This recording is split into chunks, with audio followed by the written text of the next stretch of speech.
The May 3rd, 2023 meeting of the Monroe County Compensation Policy Commission will now come to order. Will the clerk please call the roll? Mr. Britton. I am here. Mr. Britton is present. Mr. Daniele. Here. Mr. Daniele is present. Mr. Dollinger. Present. Mr. Dollinger is present. Ms. Lyman Torres. Present. Ms. Lyman Torres is present. Mr. Moffett. Present. Mr. Moffett is present. Mr. Moyle. Present. Mr. Moyle is present. Ms. Whitfield is excused. Will everyone please stand for the pledge of allegiance? I pledge allegiance to the flag of the United States of America and to the republic for which it stands, one nation, under God, indivisible, with liberty and justice for all.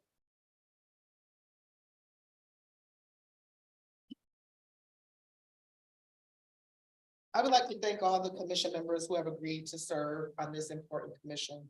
The first of this scope in over 30 years to examine the compensation of the county elected officials. As members of the public, you are the best people to determine what your elected officials should be compensated for. We will now proceed to the election of the chair for the commission. As I am not a member of this commission and serving only as chair pro tem, following this election, I will turn it over to the elected chair and each one of you. We will now open the floor for nominations of chair. Each nominee should have a mover and a second. I would like to place the name of Jack Moffett as chair. I would second that motion. Is there any other nominees? I'll move the motion. Move the appointment. The election. Is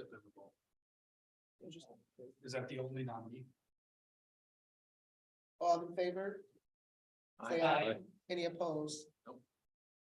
I now declare the nominations closed. Congratulations, Mr. Moffett. Good luck. Yeah. Good luck. Very good. Have fun. Thank you. Good job. You can sit right here, All right. or you can stay there. It's up to you. Wait, just to thank you, Madam President, for the appointment. Appreciate it. Thank you. Thank you.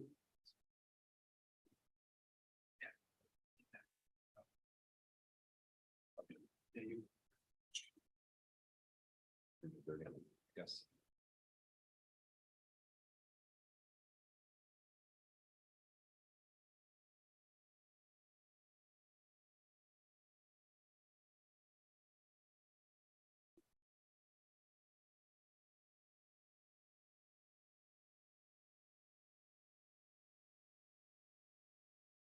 I appreciate everyone for their support for me to serve in this position.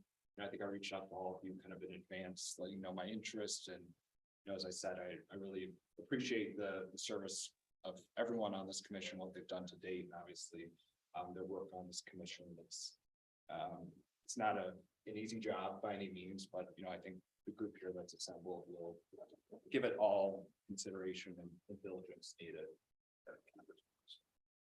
Jack, just keep your voice up. Okay. So be heard in the microphone. Absolutely. Please. I just checked. You can there. Okay, You can, all right. that's fine. I know, in addition to commission members, we do have a number of staff members here from the legislature and from the county administration that will be providing support and services to the commission. We have Mr. Grant here to my left, who will serve as clerk of the commission. We also have legislative staff available to assist in matters of research, and also with us, Chief Deputy County Attorney Laura Smith will be here to offer legal advice and opinions to the commission. I would just ask if there are open legal questions to submit those in writing rather than bringing them up in the meetings. That'll give the law department enough time to do that research and present those findings in the appropriate form. And I think we're also expecting and we'll have available to us resources from County Human Resources and also the county budget office to assist with that. In your packet, everyone should have a set of proposed rules for hybrid meeting attendance. I know that we had one commission member that was unable to attend today and had expressed an interest participating remotely hybridly via Zoom. in order to allow that to happen in the future, we do need to adopt a set of rules. The county has adopted a local law to allow not only the legislature as a body, but its committee and commissions and, you know, anything of its creation that exists and operates under open meetings law to adopt a set of hybrid meeting rules. I believe these rules are modeled after the rules established by the legislature for its own meetings. The main, I guess, point I would say is we do need to have a quorum present physically. So I believe there's 7 of us, so at least 4 of us would need to be here in person to have a meeting, and then the other 3 would still be allowed to participate and vote remotely, but they won't be able to contribute to a quorum remotely. Yeah, can I just do one thing to start? I Yeah. assume we're going to adopt Robert's Rules of Order for all the issues that'll come up before the commission. When we establish that as sort of the first rule that will follow Robert's Rules of Order, it just seems to me we're gonna may have a public participation at some point. It just seems to me that use that as our sort of foundation would be a good start. Yeah, I think we can do, you know, unanimous consent. Yeah, for I would agree Robert's with that. rules. Yeah, just then we all know what the rules are with respect to participation. The other thing that I would just mention, and this is just my preference. I would ask for a rule that says that any communications either with the law department or with the human resources department or any other part of the county be funneled through the chair. They should go through Jack. If a member of the commission has a request for information, yeah, this is just my idea, whether anybody wants to follow or not, it's another story, but I think we should funnel those through Jack and have Jack conduct all the communications, just so there's no question about members getting contradictory information or different information. I think they should be all funneled through the chair, so I'd make that as another rule that if we're seeking information from the county or interaction with the county, either the law department, human resources, or budget, we do it through the chair. Those a request from a commission member would be directed to Jack. Jack would then direct it to the county departments. That would be my suggestion. I don't have an issue with that. I just wouldn't want, you know, I don't want to be a cog in the wheel either and slow down. You know, I'm on my computer all day. I'm checking emails, so it's not a problem. But you know, I think I don't have a problem with that. But also, if I wouldn't have an issue either if members were reaching out directly and just copying, you know, myself or another member of the commission, just so that, you know, there's multiple layers of communication. I'm just trying to get it coordinated Yeah. information, so that we all got the same stuff and that I'm not talking to someone different from somebody else and we all get the same base information through the chair. That was my goal, was just to one was there. Does anyone have strong feelings either way, kind of about establishing a communications protocol? Yeah, I think the concept is to keep things streamlined and not disorganized. Obviously, to your point, if we're trying to get information and you're not doing it, Right. then obviously knowing who I know on this board will go around you and get what we need. Yeah. But that wouldn't be the first choice. I think what Mr. Daniele outlined is correct. I don't want to, slow anything down if I am looking for something or if somebody else is looking for something. Yeah, absolutely. But carbon copies would be in for sure. Okay. If that's the protocol, I'm fine. I just thought I should put it on the table, so it's established. Yeah, so I think kind of then what we establish, you know, we'll use Robert's rules, you know, as far as running the meetings, and then from a communication standpoint, you know, any communication to law department, human resources, or kind of other entities within the county. We'll copy the chair on those. Obviously, if you're, you know, reaching out to people, you know, whether, you know, outside that county umbrella, I don't think there should be any, you know, restriction or need to copy the chair on emails, especially if you're reaching into your own personal networks and things like that to gather input, opinions, or even, you know, data points that might help in the commission's analysis. I don't think the chair needs to be copied on those, but obviously, you know, I think the expectation would be bringing those, you know, to the commission to share and help the need in its work. So. Yeah, can I just raise a couple other things just Yeah. real quickly? Assume we're bound by the Freedom of Information Act. Correct, this commission would be bound by that, so all the communications between ourselves and the executive departments would all be subject to that, whether they came through the chair or came through the individual members, correct? I want to alert, and again, I'm just suggesting whatever the rule is, we should follow it. Sure. If I want to communicate with them I assume since I'm doing it as a member of this commission, that it would be subject to disclosure and freedom of information. And if that's going to be the rule, I'll follow it, but it just seems to me that that's what we're bound by.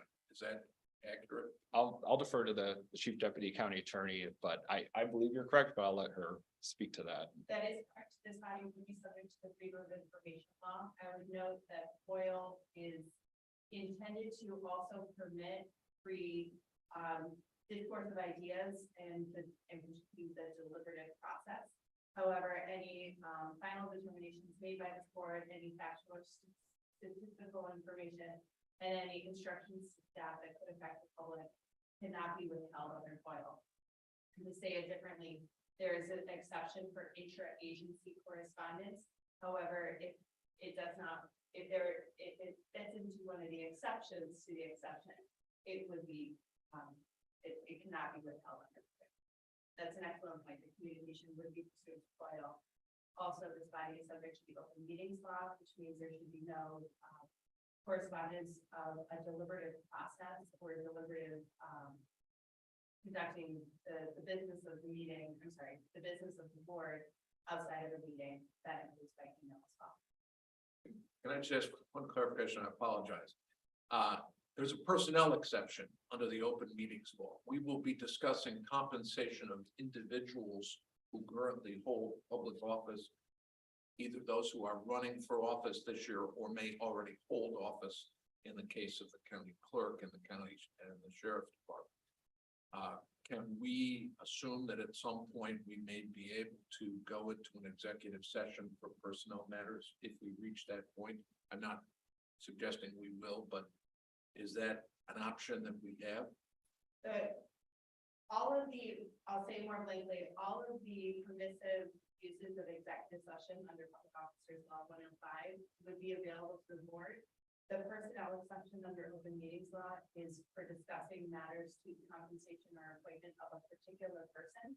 So it would need to be person specific to warrant going into executive session, not just the matters of the board, which is compensation more generally.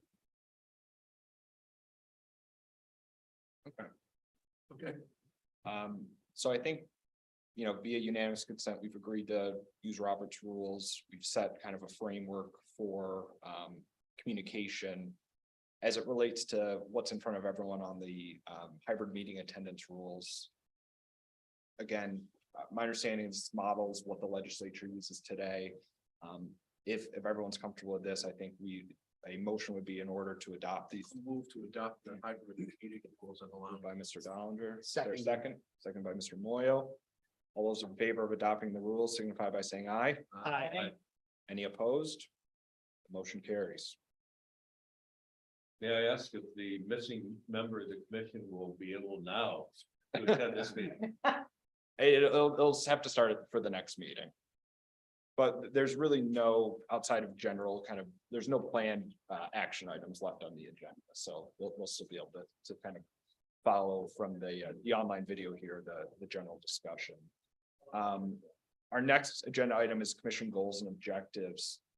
I think everyone in their letter they received from President Lamar also got a copy of the resolution that convened this commission, Resolution 135 of 2013, which really sets the framework for our scope, which is compiling and reviewing information, deliberating, reporting, and making recommendations to the legislature. And that is with regard to the salaries of each county legislator, president of the legislature, vice president of the legislature, majority and minority leaders, assistant majority and minority leaders, legislature committee chairpersons and vice chairpersons, clerk of the legislature, the county executive, county sheriff, and the county clerk. Any questions as to kind of the scope, which salaries we're looking at, stipends we're looking at, any questions, discussions? Are we all on the same page? Just one question. In Sure.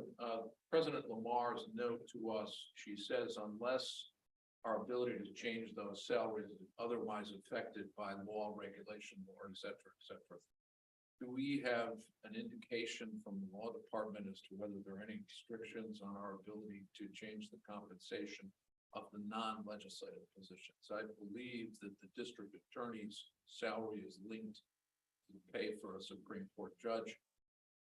I don't know about the sheriff. I don't know whether there's any restriction either on the county executive or the county clerk. But I'd be just interested in the legal determination as to whether there are any restrictions on our ability to change those, so we're not wasting our time Sure, if there are absolutely. other restrictions.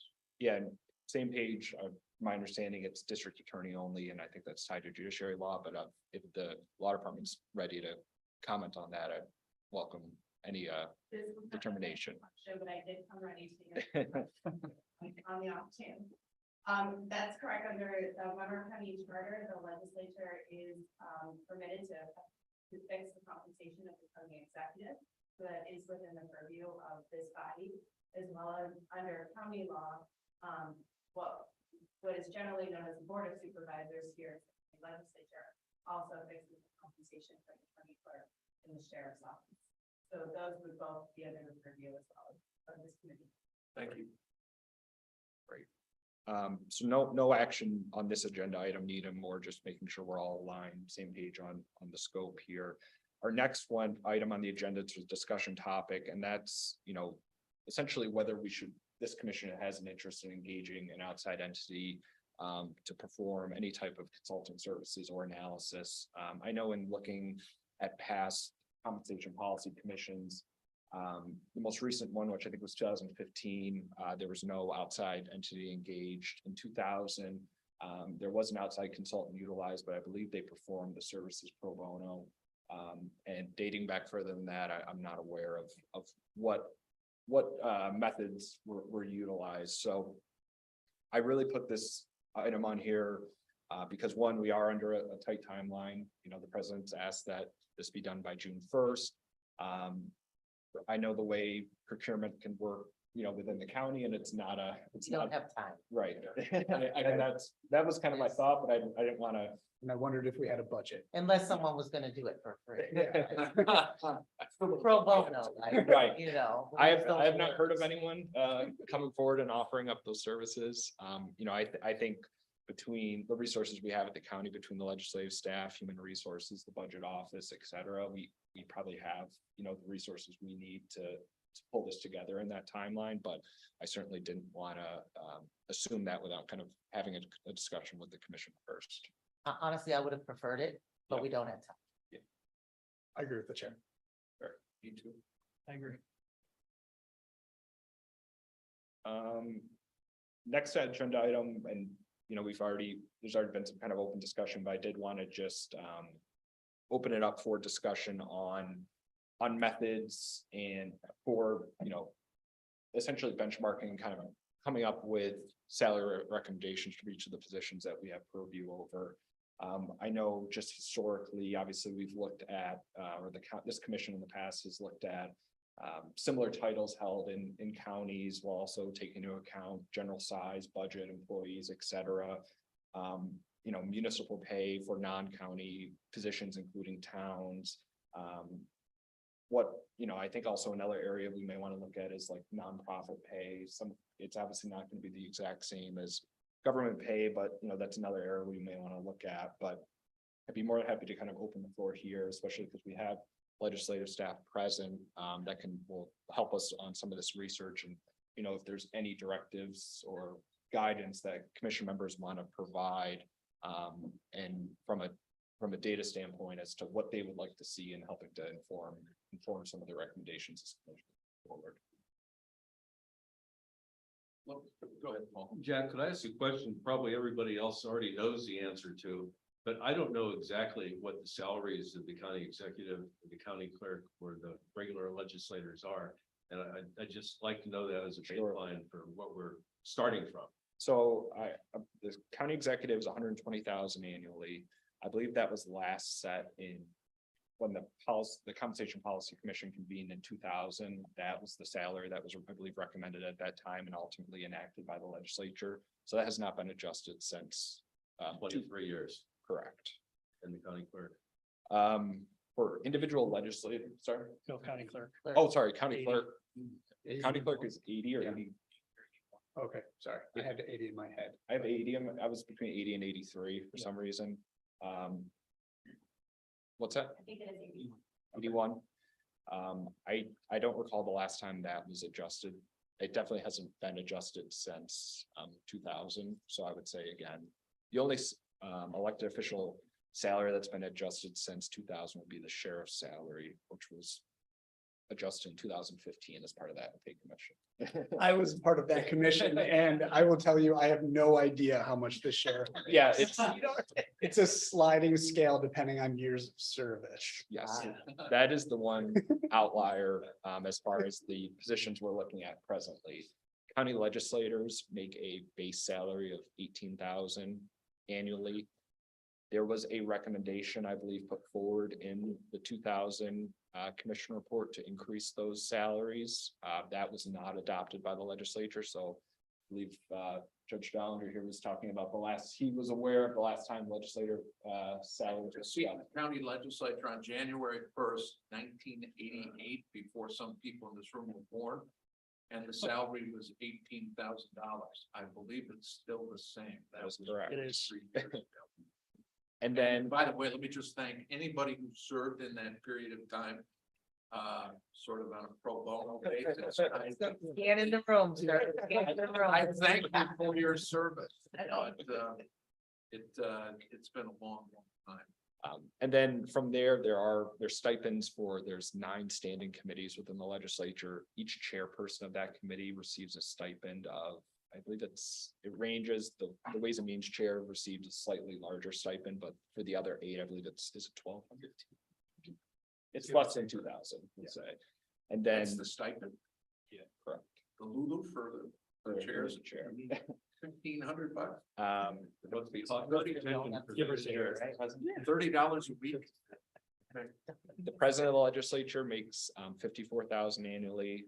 The vice president, I believe, is 21 or 23,000. And the majority and the minority leader are 21. I think 21. Oh, no, and we can have this sent out. Yeah, this would It's be, all every year when the county adopts the budget, they have to list the salaries, so we will send that out, but.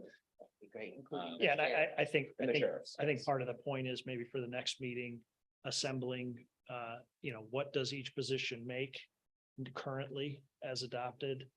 When's the last time it's changed? Yeah. Because that would be good to know. And then obviously comps, similar size counties and similar positions around New York State. And to your point, maybe even looking outside of Others. county government, maybe town governments, other states. Yeah. I mean, we don't have to go crazy, but at least get a good mix of similar positions. I would just add, I think we ought to look to Albany County, we ought to look to Onondaga, we ought to look to Erie, we ought to look to Broome County. I believe there are county executives there. The other thing I would just suggest as an amendment is there are county managers, people who are retained by a board of supervisors, who are paid to basically be the executive or the manager of their entity. We ought to know what they're paid as well, just to give us a comparable notion. Absolutely. But I think if we got all the bigger upstate counties and got a picture of what their executives and legislators were paid, we'd have a pretty good shot at knowing what the comps are. I'd throw the county manager in only because the county manager in the board of supervisor counties is running, a big county with several hundred employees and paid some amount of money. I just think we ought to use that as maybe a comparable tool to take a look at, see what they're paid. And I think from a sheriff's standpoint, to the extent practical, we can get, some police chief salaries for larger towns, cities. And then on and I also think just getting some broader macroeconomic data dating back to when some of these salaries were last adjusted, looking at,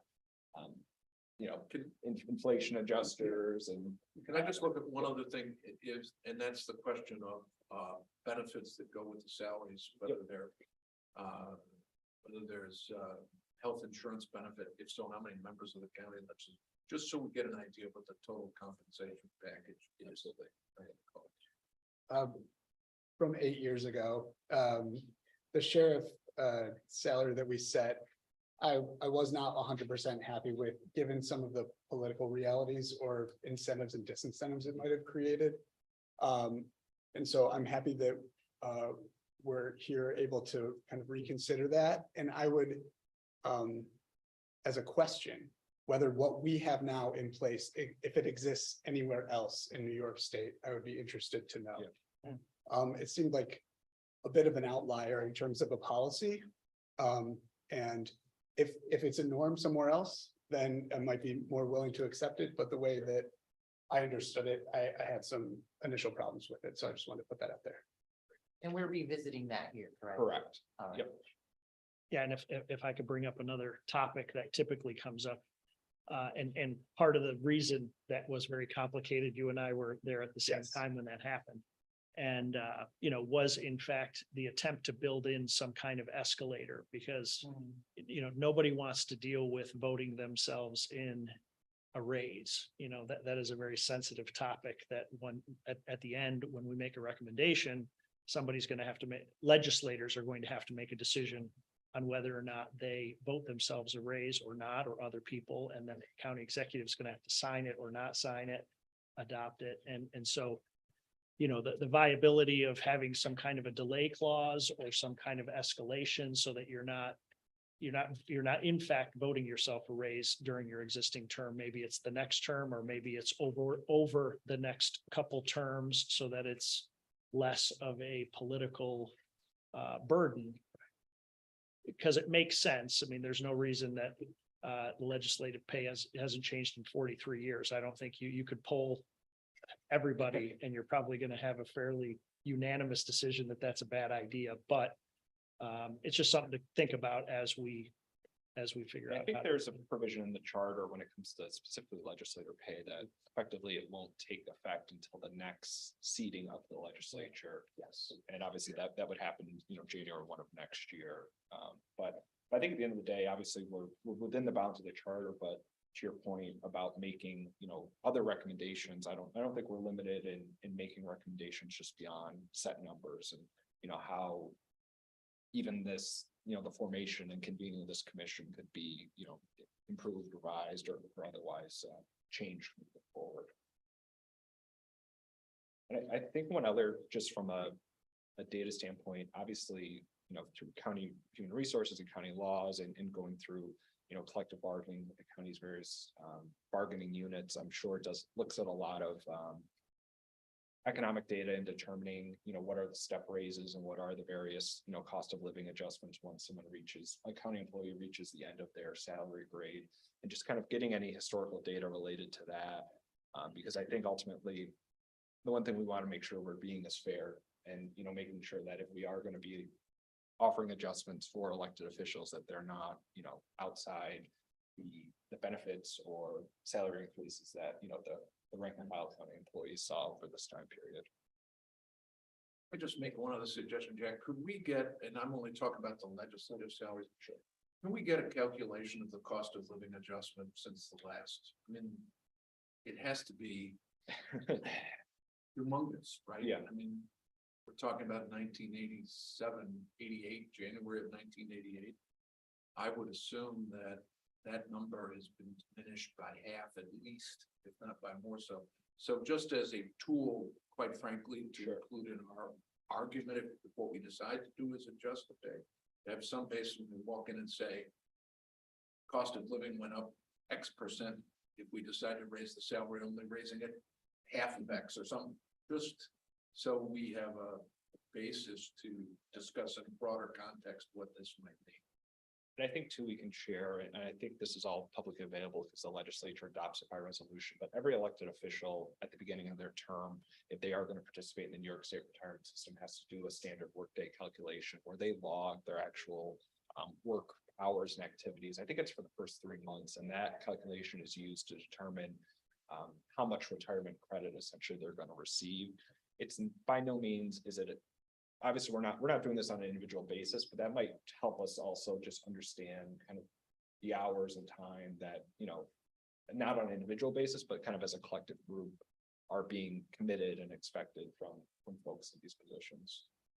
Yeah, Jack, that was a question that I had. Obviously, the county exec and the county clerk are full-time positions or maybe full-time plus 50%. Yep. And some of you perhaps have been on the legislature. Obviously, it's a part-time position, but how much of a position is it? Is it a half-time position, a third time, a three-quarters time? Or however much you choose to make it? Right. And I think to your question, it is how much you choose to make it, but there are some good guidance, I think, in these standard workday reporting hours that we can, get a good sense and kind of put kind of cast a wide net using some of that data. I remember from my days, it ranged from as little as 8 hours a week that were being reported to up to close to 20 hours a week. Okay. And it depended on the legislator and how much community work they did and how many boards they sat on, et cetera. And I'm sure as folks that have sat in the body can attest to, that's not always fully gonna capture, it's not when you're walking through the grocery store and someone stops you and asks you a question. Right, you don't count that. They you run into them at the school pickup line and things like that. So those are, I have this meeting on my calendar, I have, this appointment I have, or different things like that. So it's not the full picture by any means, but it's a good starting point in understanding that question. And I just wanted to add to the point that Mr. Daniele made, which is there is a significant commitment of outside time going to Boy Scout events. I mean, these are things that members of the legislature in their official capacity are performing. It's not just for political purposes. It's people anticipate that you will be there and that you will be part of the recognition of the community. And I think that's something we need to take into account, that those Sunday afternoons and Saturdays and times, free time, would otherwise be free time, is all part of being a public official. I think it's important to recognize that. There's a couple other suggestions. Obviously, we do want to survey the county executives in Albany County and Erie County and so on. I would be interested to know about any of those positions surveyed, how long they've been at that salary. Sure. Because if they're reporting a salary, but it hasn't been changed in 20 years like ours, I think that's relevant. Absolutely. Also, and you mentioned not for profit institutions, and in a sense, in a major sense, this is a nonprofit institution that we're looking at here, and I think its budget is About $1.2 $1 billion. Yeah. So I would be interested to know any nonprofits that are in that range of budgets and departments and activities and so on. I'm not sure you're gonna wanna see that number. I'm I mean, it's gonna be really far from $120,000. very much appraised with that number. No, I mean, I've seen it, Because I so know that major foundations will have salaries of $500,000 to $2 million. up to $1 million, depending on the size of the national nonprofit, so, but those again are national nonprofits, so that's a different scope. Than something that is localized in terms of its community, while it's large in scale, it is still localized in its community, so. There is some challenge in to doing a national comparison of a large nonprofit with $1 billion budget. Because odds are it's gonna be a national organization, so just that information is certainly out there. I do think that, there is a lot of data on, kind of our regions, nonprofits, even our largest ones in terms of what they pay.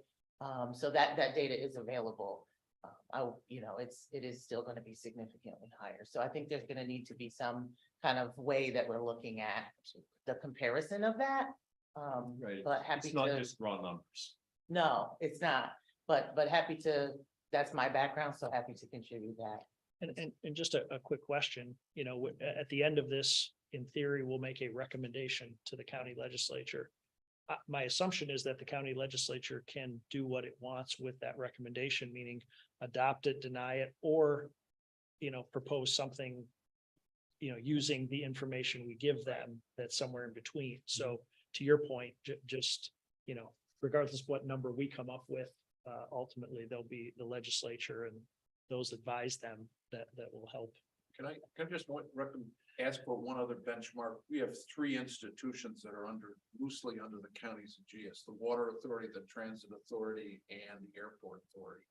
Can we just find out what the executive compensation is in those entities? So these are, Don't forget Pure Waters. doesn't the county legislature still run the Pure Waters? Pure Waters. Yeah, Pure Waters. Do they have a Pure Waters administrator? I thought that was under the Water Authority. I don't No, know. the Pure Waters exists as a separate entity. Separate. I don't believe there's not an executive that sits atop. of My- the org. Forget My- that. And similar, I think with the Airport Authority, it's a share of the. Again, I don't know what those are, but they. They're all available. And all they of them manage available much public. smaller arsenals of people and budgets, at least my recollection is, and I just think we ought to know what they're paid as a benchmark. And related to that, I would very much like to know how the county exec's salary compares to the salaries of, say, the other top 20 county employees. Yeah, Or the city of Rochester and. Or the, yes, Right, exactly. so, Yeah, and there's always gonna be a few, I think, outliers when you look at county employees, because there are, oh, yeah. you know, medical doctors, attorneys, and different folks that have, you know, certain specialized licenses or degrees that, you know, are gonna demand a certain pay commensurate with that, but to your point, that's been something that's brought up in the past, where typically the deputy county clerk makes more than the county clerk. The deputy county executive makes more than the county executive. The undersheriff had traditionally made more than the sheriff. So that, you know, it's something that definitely should be considered in making these Yeah, evaluations. we need to know. I agree. One thing that I wanted to point out, when we're talking about legislators, we have a large legislature, like, let's be honest, I don't know that there's another one as big as Monroe County's. At least in my research, I didn't find one. So when we're talking about Erie County, I think they have 11 or 13. Their areas would be bigger. They'd have more constituents. They'd have more meetings to go to, more people to serve. And so I think that is something to take into account. When we're looking at the legislature. Absolutely. yeah, the size of the legislature. And I think also there, I know with some of these counties, with smaller legislators, some of them have individual staffs versus centralized staffs, or they have, you know, Mhm. vehicles or district offices and things like that. So looking kind of at the full, Sure. the full picture. like Absolutely. you said, I think it's It's a good important. idea. And I think, you know, I think there's mention about kind of fringe benefits and, you know, whether it be how many legislators today are participating in the retirement system versus previously, and kind of the same with health insurance. I think one of the major changes, certainly since the last pay commission, has to do with retiree healthcare, where legislators had traditionally been entitled to retiree healthcare if they were here for 10 years and retired. I believe it was at the age of 55, and it's a major expense for the county as a whole, but also an expense to the legislature. And I believe when not most recent, but when the CSEA contract was changed from that benchmark being 10 years to 20, moving forward, no legislators are entitled essentially to retiree healthcare because we have 10-year term limits. No one will hit that 20-year mark. So it's something just to consider, you know, as we go forward, that there's less of a legacy cost for legislators, you know. And I know from my time as the clerk of the legislature and overseeing the legislature's budget, you know, county is still paying for a number of former legislators and their health care for them and their spouse. I would just note that it's not a full lifetime, 10 years. You Correct. can miss a term and then come back. So, I think for the retiree though, it's 10 consecutive Oh, years okay. of service, and now it's 20, but we can get a determination. I'm of sure you're in a better clarification. position. Sorry. Any other discussion or input on kind of factors, data, things people want to have a look at, you know, in helping? And obviously what we've talked about today is not going to be exhaustive as we look at things or come across things, people do their own kind of research. Certainly, you know, I think the more information, kind of the better in helping us to reach the conclusion. I would be very interested in what the county executive and what the county clerk think that their salary should be set at. My only hesitation on that would be, I really think we shouldn't tie it to the person and really keep it to the office, only because I think when you start, you know, especially in public office, when you start, you know, there's always going to be turnover, there's elections, kind of the reality, and ours is not, our mission is not necessarily to set those salaries to who's in the office today, but who could be in it today, tomorrow, 10 years, 20, 30 years from now, because sometimes they don't change for. was about to say.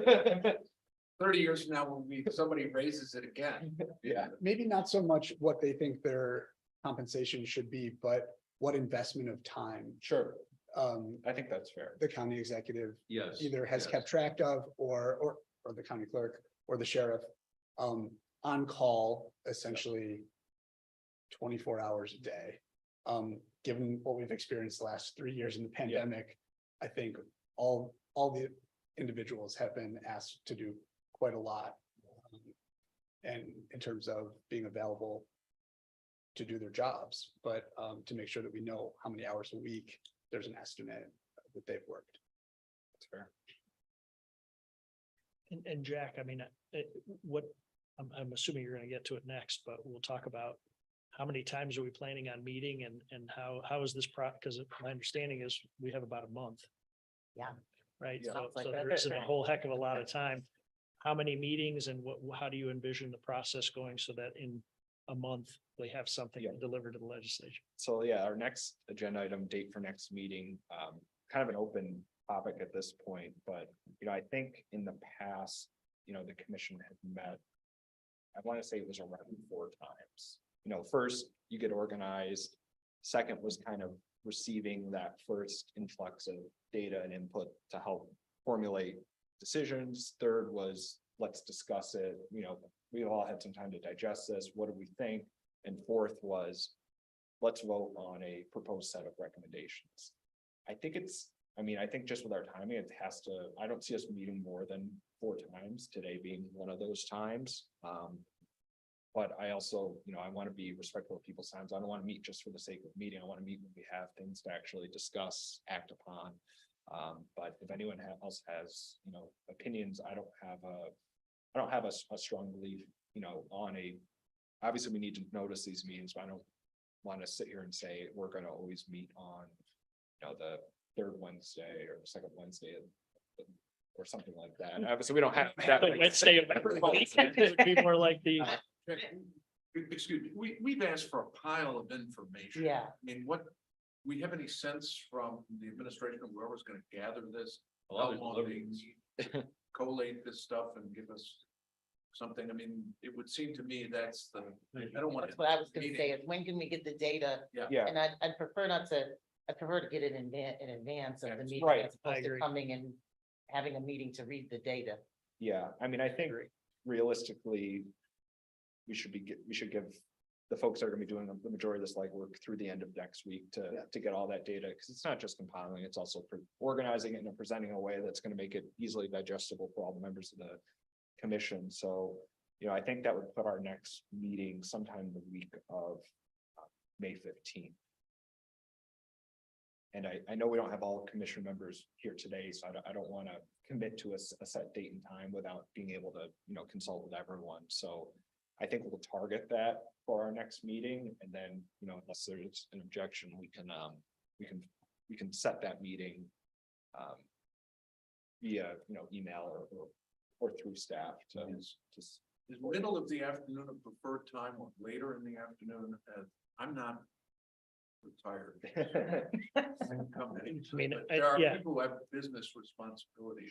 Yeah, just off the cuff, I mean, everybody's here today. I mean, if we did it Wednesday, 17, 24, 31, we could either keep the same time, or given that the 17th is PGA, maybe we could do that one in the morning, because nobody's going to watch PGA in the morning. That would be my very selfish proposal. Right. I'm fine To- with all of that. I'm fine with all of that. It's Paul dibs on the What? 24th being a hybrid, One Wednesday? number one, if we meet So that. we do 17, 24, and 31. I think that makes sense to 17, me. 24, 31. I know Ms. Whitfield's not here, so I would want to just be able to, consult. Yeah, with her. we could give And her the obviously- proposal and then. Yeah, and we do have the remote option here available, so. And I'm gonna take one of those slots on the Yeah. 24th. I'll be, I can make all those meetings. And so what are we gonna say? Are we saying Do you want 1 us, o'clock or are we? do we want us to? You guys tell me. We should defer to the golf fans. And maybe on the 7th. 17th, that would be fine in the morning. 10 o'clock in the morning on the 17th. It's fine with me. And the others will be at 1 PM. That's fine. Unless others prefer a different time on the others. One, Um, or would you rather do 10 on all of them? I mean. Yeah. You would rather do 10 o'clock on all Is of them? that a practice round, Mr. Daniele? I don't know what it is. If we're gonna stay with those dates, I would rather do 10 on all of them. I don't really watch the golf if I go anyway, so it's just. I would rather do 10 a.m. 10 a.m. On all of them. All right, so that'll be kind of our tentative meeting schedule. We'll circulate that to the full group. If folks know that they're gonna have conflicts, and as Ms. Torres said, she was looking for one of those days doing no participation. Let's just try to identify those up front. Again, we just want to make sure we can have a forum here present physically. I call dibs. Just a final question. Do we anticipate producing a final report? If so, who's gonna draft it? How are we gonna get this done? Sure. And what's the protocol for publishing a report? Are we gonna just come up with a salary list or? In this binder, right, and we can send out, I think, past commission reports, what was done in Okay. 2015 and what was done in 2020. Just so everyone has kind of a copy, and, you know, I think a lot of. It was mostly, it talked, you know. Background, what's the mission, what was the process, often did they meet, who was on the commission, but really. And then laid out kind of a key set of findings. So I think in the past, obviously in 2000, there was a consultant that provided. And I'm assuming drafted the majority of this report. But I think we'll be relying on the legislative staff to do kind of the bulk of the heavy lifting on the actual report generation itself. And I believe the way the charter lays that out is that gets submitted to the legislature and to the county executive. A final question, public hearing or no? We don't do that, we let the legislature. I believe because we're not ultimately the policy determining body, it would be there's no requirement for a public hearing. And then there will be, if it does go before the legislature, they will have public input in that process. And my concern is to kind of dump that responsibility on them if it doesn't go down well. They get paid the might big not be bucks. our- That's what that- they're. Excuse me, I would draw that. I mean, the other thing we could do, and Those are paid to take that grief, I guess. we've done this with other committees and commissions. We could create an email address, an @monroecounty.gov email address for the commission. That would Put be it your on- email address. We could put it on the website, and then we could set it up where, you know, folks could send in emails and those would be shared with commission members, but there's no requirement to my knowledge, and I think based off the guidance we've received to date for a set or specific amount of public input or public hearings. I do not support that. Okay. Because I think that will take a lot of staff time to read through those emails and send that to us. Sure. And I don't think it's gonna garner what this commission can't already do.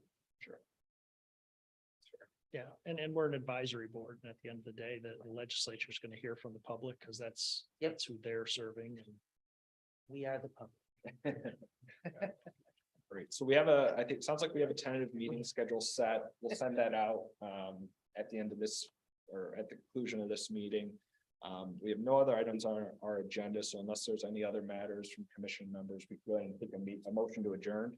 And just to be clear, we'll expect maybe to get some of the information, if not all of it, by roughly the Monday. end of next week, or Correct. maybe the Monday Monday the 15th. I would 15th, say, yeah, is that, Monday the for those that 15th, reasonable? does that sound? Okay, I'm sorry. That's all right. So I think we had a motion to adjourn from Mr. Dollinger. Is there a second? Second. Second by Mr. Moyle. All in favor of adjourning, signify by saying aye. Aye.